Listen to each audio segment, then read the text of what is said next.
ሁላችሁም አሁን ስልካችሁን አውጣችሁ የዩቲዩብ መነሻ ገጻችሁን ወይም ደግሞ ሆም ፔጃችሁን ተመልከቱ። ምን ይታያችኋል? ትርምስ፣ በየቦታው የተለያዩ አይነት ቀለሞች፣ ግዙፍ ቀስቶችና እዩኝ የሚሉ ጽሁፎች፣ ሁሉም የእናንተን ትኩረት ለመሳብ ነው የተሰሩት። ነገር ግን በዚህ ትርምስ ውስጥ አይናችሁ ሳያውቀው ወደዚህ ንጹህ ምስል ይሳባል። ለምን እንደዚህ እንደሆነ ታውቃላችሁ? ምክንያቱም አይምሮአችን በዚህ ሁሉ ጩኸት መሃል እረፍት የሚሰጠውን ምስል መፈለግ ጀምሯል። ይህ ኒዮ ሚኒማሊዝም ይባላል። በ2026 የዩቲዩብን ህግ እየቀየረ ያለው ዋነኛው ስልት ይህ ነው። ቪዲዮዎችን እየሰራችሁ ነገር ግን የታሰበውን ያህል እይታዎችን ወይም ደግሞ የታሰበውን ያህል ቪዎችን ካላገኛችሁ ችግሩ የቪዲዮ ጥራት ሳይሆን የተምኔል ስታችሁ ሊሆን ይችላል። ዓለም እጅግ በጣም በሚገርም ፍጥነት እየተቀየረች ነው። የዩቲዩብ ተመልካችም እንዲሁ። ዛሬ በ2026 የዩቲዩብን ገጽ እያወኩ ያሉ ሚሊዮን እይታዎችን የሚያስገኙ 11 አዳዲስ የተምኔል ስልቶችን በጥልቀት እናያለን። እያንዳንዱ ስልት ለምን እንደሚሰራና እናንተም እንዴት መጠቀም እንዳለባችሁ አብራራላችኋለሁ። እስከ ቪዲዮ ፍጻሜ ድረስ አብራችሁን ቆዩ። የመጀመሪያው ኒዮ ሚኒማሊዝም። ይህ ስልት የሚሰራው ጥቂት ነገር ብዙ መልእክት ያስተላልፋል በሚለው መርህ ሲሆን ቢያንስ 50% የሚሆነው የተምኔል ቦታ ባዶ ወይም ደግሞ ኔጌቲቭ ስፔስ መሆን አለበት። ይህም ለምን ይሰራል ብላችሁ ከጠየቃችሁኝ ተመልካቹ በሺ የሚቆጠር መረጃዎች በሚፈሱበት ገጽ ላይ ሲሆን አንጎሉ ሳያውቀው ቀለል ያለ ነገርን ለማየት ይመርጣል። ስለዚህ ሰዎች እንደዚህ አይነት ተምኔሎች ማለትም ኒዮ ሚኒማሊዝም የሆኑትን ማለት ነው በቀላሉ መርጦ እነሱን ክሊክ ያደርጋል። አሁን ላይ በጣም ብዙዎች ወደዚህ አይነት ስልቶችን እየተሳቡ ይገኛሉ። ይህም ቪዥዋል ሪሴት ወይም ደግሞ የእይታ እረፍትን ይፈጥራል ተብሎ ይታሰባል። እናንተም ይህንን የተምኔል ስታይል ወይም ደግሞ ይህን የተምኔል ስልት የራሳችሁ ቻናል ላይ በመሞከር ውጤቱን ማየት ትችላላችሁ ማለት ነው። የሚሰራ ከሆነ ትቀጥላላችሁ፣ ካልሰራ ደግሞ አቁማችሁ ወደሚቀጥለው ስልት ትሄዳላችሁ። ሁለተኛ ላይ አስቀመጥኩላችሁ ስልት ደግሞ ከበው ማሳየት ወይም ደግሞ the surround style ይባላል። የዚህ መርህ የናንተ ፊት መሃል ላይ ሆኖ ሌሎች ነገሮች በክብ ወይም ደግሞ በስርዓት ዙሪያችሁን ይከቧቸዋል ማለት ነው። እንደዚህ አይነት ተምኔሎችን የምትመለከቱ ከሆነ the surrounding style ተምኔል ይባላሉ። ለምሳሌ ያክል 10 አዳዲስ መጽሐፍን አነበብኩ የሚል ቪዲዮ የምትሰሩ ከሆነ እናንተ መሃል ላይ ሆናችሁ 10ሩን መጽሐፍ surrounding ወይም ደግሞ በክብ አስቀምጣችሁ ተምኔላችሁን በቀላሉ መስራት ትችላላችሁ። ይህም ስልት ለምን ይሰራላችሁ ከጠየቃችሁ ተመልካቹ መጀመሪያ የናንተን ፊት ያያል፣ ከዚያም በዙሪያ ያሉትን ነገሮች አንድ በአንድ ለማየት ይገደዳል። ይህም ምስሉ ላይ ወይም ደግሞ ተምኔሉ ላይ የሚቆይበትን ጊዜ ይጨምራል ማለት ነው። በደንብ ተምኔሉን እንዲረዳና ቪዲዮቻችሁን ክሊክ አድርጎ እንዲገባ ያደርጋል። ሶስተኛውና አሁን ላይ እጅግ በጣም ትሬንድ እየሆነ የሚገኘው የተምኔል ስታይል ደግሞ የቀስተ ደመና ደረጃ ወይም ደግሞ ሬንቦ ታየር ሊስት ይባላል። የዚህ መርህ ነገሮችን ከጥሩ እስከ መጥፎ ደረጃ ራንክ መስጠት ነው ማለት ነው። የራንኪንግ ቪዲዮዎች ላይ በጣም ብዙ ጊዜ ይጠቀሙታል። ለምሳሌ ያክል መጥፎ ብለን የምናስቀምጠውም በቀይ እናስቀምጠዋለን። ከዛ ደግሞ ደረጃ በደረጃ እየሄደ አረንጓዴ ወይም ደግሞ በጣም ጥሩ ወደሚለው ይሄዳል ማለት ነው። እንደዚህ አይነት ቀለሞችን በሰንጠረዥ በመጠቀም እጅግ በጣም የሚገራርሙ ተምኔሎችን እየሰሩ ይገኛሉ። ምሳሌዎቹም እዚህ ጋር አስቀምጬላችኋለሁ። ይህም የተምኔል አይነት ለምን ይሰራል ለሚለው ጥያቄ ሰዎች በባህሪያቸው ስርዓትን ይወዳሉ፣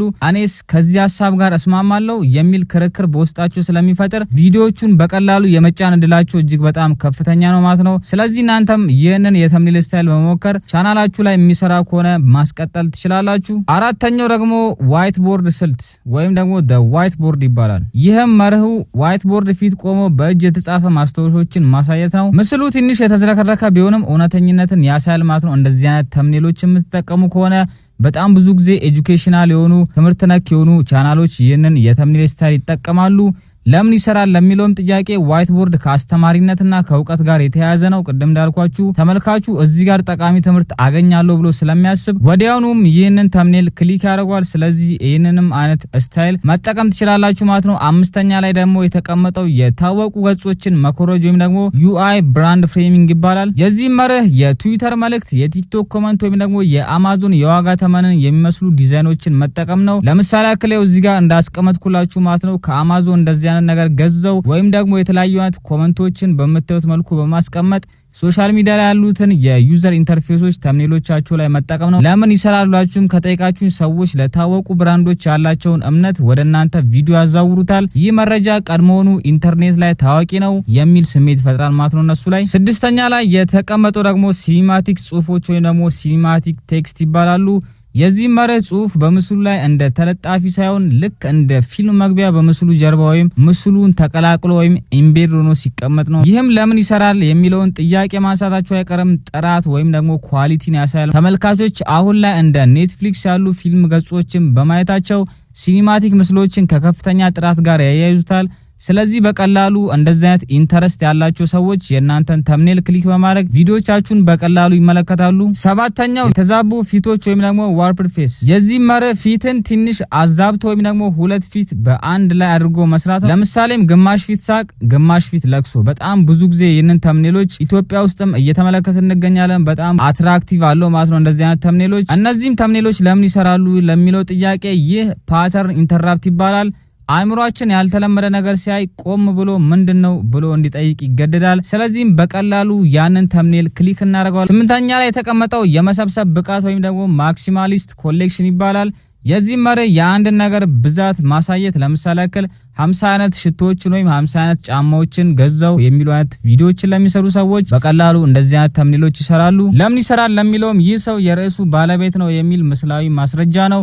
ተመልካቾቹ ሙሉ መረጃ እንደሚያገኙ ይተማመናሉ። ከዛም እንደዚህ አይነት ተምኔሎችን ክሊክ ያደርጋሉ። እነዚህን የተምኔል ስታይሎች ዘርዝርላችሁ ግን መጨረሻ ላይ መነግራችሁን በደንብ መከታተል ይኖርባችኋል። 9ኛ ላይ አስቀመጥኩላችሁ ኢንሳይክሎፒዲያ ወይም ደግሞ ግሪድ አስቴቲክ ነው። የዚህ መርህ ብዙ ትናንሽ ምልክቶች ወይም ደግሞ ብዙ ትናንሽ አይከኖችን በስርዓት በማስቀመጥ ሁሉንም መረጃ በአንድ ቪዲዮ ብሎ እንደማቅረብ ነው። ይህም የተምኔል ስታይል ለምን ይሰራል ብላችሁ ከጠይቃችሁ ውስብስብ የሆኑ ርዕሶችን በቀላሉ ተደራሽ አድርጎ ስለሚያሳይ ተመልካቹም ሰዓቱን ለመቆጠብ ቪዲዮቹን ይመርጣል ማለት ነው። እንደዚህ አይነት ፍላጎት ያላቸው ወይም እንደዚህ አይነት ኢንተረስት ያላቸው ተመልካቾች ይህንን ተምኔል ክሊክ ያደርጉታል። 10ኛ ላይ አስቀመጥኩላችሁ እውነተኛ የሚመስሉ የተቀነባበሩ ምስሎች ወይም ደግሞ ካንዲድ ፌክ ይባላሉ። ይህንን በጣም ብዙዎቻችሁ የምታውቁት ታዋቂው ዩቲዩበር ሚስተር ቢስት ይጠቀማቸዋል። የዚህም መርህ በፎቶሾፕ በሚገባ የተሰራ ግን በድንገት የተነሳ የሚመስል ምስሎችን መፍጠር ነው። ለምሳሌ ያክል ሚስተር ቢስት እንዲሁም ደግሞ እጅግ በጣም ታዋቂ የሆኑ ዓለማችን ላይ ያሉ ዩቲዩበሮች ይጠቀሙታል። ይህም ለምን ይሰራል ብላችሁ ከጠይቃችሁን ተመልካቹ ታሪኩ እውነት ይሁን ውሸት ባያውቅም ምስሉ የሚሰጠው የደስታ ወይም ደግሞ ኤግዛይትመንት ስሜት ቪዲዮቹን በቀላሉ እንዲጫን ይገፋፋዋል። ስለዚህ ያ ተመልካች በቀላሉ ተምኔሎቹን በመጫን ቪዲዮቹን ይመለከታል። መጨረሻ ላይ አስቀመጥኩላችሁ ወይም ደግሞ 11ኛው ጸጥተኛው ተምኔል ወይም ደግሞ ዲ አንታይ ተምኔል። የዚህ መርህ ጥቁር ባክግራውንድ ምንም ጽሁፍ የሌለው ወይም ደግሞ ጊዜም ብቻ የሚገልጽ ለምሳሌ ያክል 59 ሰከንድ ብቻ የሚል አይነት ተምኔሎችን የምትመለከቱ ከሆነ ይህ ዲ አንታይ ተምኔል ይባላል። ይህም ለምን ይሰራል ብላችሁ ከጠይቃችሁን በአሁኑ ጊዜ ሰዎች ረጅም ቪዲዮ ማየት ሰልችቷቸዋል። ምክንያቱም የተለያዩ አይነት ፕላትፎርሞች አሉ እንደ ቲክቶክ እና እንደ ኢንስታግራም ሪል ማለት ነው። ብዙ ሰዎች ዩቲዩብ ላይ ገብተው ረጃጅም ቪዲዮዎችን መመልከት አይወዱም። ስለዚህ 59 ሰከንድ የሚለው ጽሁፍ ጊዜህን አልበላም የሚል ቃል ኪዳን ስለሚገባላቸው በቀላሉ ያህንን ክሊክ ያደርጉታል ማለት ነው። እኔም በጣም ብዙ ጊዜ እንደዚህ አይነት ቪዲዮዎችን ክሊክ በማድረግ እመለከታለሁ። እንግዲህ የ2026 የዩቲዩብ ተምኔል ህጎች እነዚህ ናቸው።